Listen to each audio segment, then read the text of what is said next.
तो इस वक्त की खबर अमेठी से बता दें। लखनऊ से सुल्तानपुर जाते समय रास्ते में जगह जगह हुआ सपा के राष्ट्रीय अध्यक्ष अखिलेश यादव का स्वागत।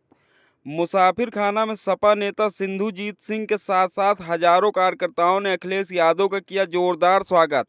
अखिलेश यादव ने मीडिया से बात करते हुए सरकार पर बोला जमकर हमला। सरकार में भारतीय जनता पार्टी की सरकार में अन्याय की चरम सीमा है और अन्याय हर तरह का हो रहा है। अन्याय आर्थिक रूप से भी हो रहा है, अन्याय महंगाई बढ़ा के हो रहा है, अन्याय बेरोजगारी बढ़ा करके हो रहा है।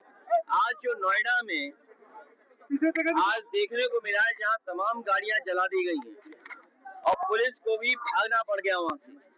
सुनने में आ रहा है कि पुलिस की गाड़ी भी पलटा दी गई है। बड़े पैमाने पे मजदूर अपनी मांग पहले से करते रहे हैं। पूरी जिम्मेदारी प्रशासन की है, सरकार की है।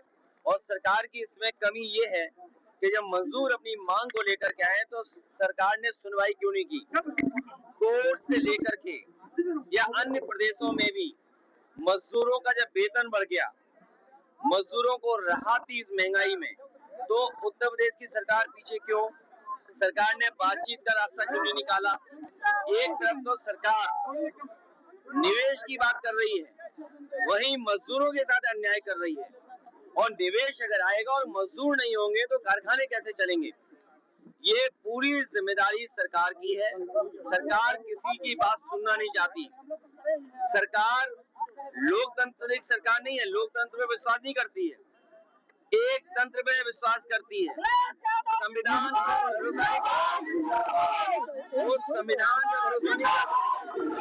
अपने कैसे देखेंगे? गौरीगंज इतनी हॉट है कि जो बैठे हैं वो जल जाएंगे।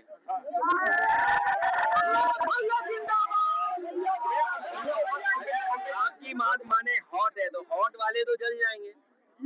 अगर हॉट सीट है, जो आप कह रहे हो कि गौरीगंज बहुत हॉट सीट है, तो अगर हॉट सीट है तो गर्म है, तो गर्म है तो कोई चल जाएगा। तो ये जितने खड़े लोग हैं और मोबाइल ऑन करे लोग हैं, इन सब से राय मशवरा कर लेंगे। महिला आरक्षण को लेकर सरकार सहयोग मांग रही है। सरकार की नियत नहीं है आरक्षण देना। सरकार की नियत नहीं है आरक्षण देना। और सेंसस, डिलिमिटेशन और उसके बाद आरक्षण, उन्हें ये बताओ क्षेत्र कौन सा होगा महिलाओं का जो चुनाव लड़ेंगी?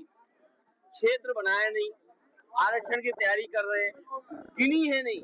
आप कह रहे हैं एक तिहाई का मतलब हुआ कि आप गिनोगे। अब आबादी बढ़ गई, आबादी कितनी है उसकी गिनती की नहीं, तो जब गिनती आपने नहीं की इसका मतलब आरक्षण आपकी नियत में नहीं है। और जो व्यवस्था दूसरे तरह की है, जो आरक्षण आप दे सकते हो, उस व्यवस्था को लागू नहीं करना चाहते हैं। ये भारतीय जनता पार्टी के लोग जानबूझ करके तमाम मुद्दों से ध्यान हटाने के लिए जल्दीबाजी में महिला आरक्षण की बात कर रहे हैं। जब सशक्तिकरण नहीं किया इन्होंने, महिलाओं के एम्पावरमेंट के लिए क्या किया इन्होंने? बताओ, ड्रोन दीदी कितनी बना दी इन्होंने, लखपति दीदी कितनी बना दी, ओ भैया करोड़पति दीदी कितनी बना दी।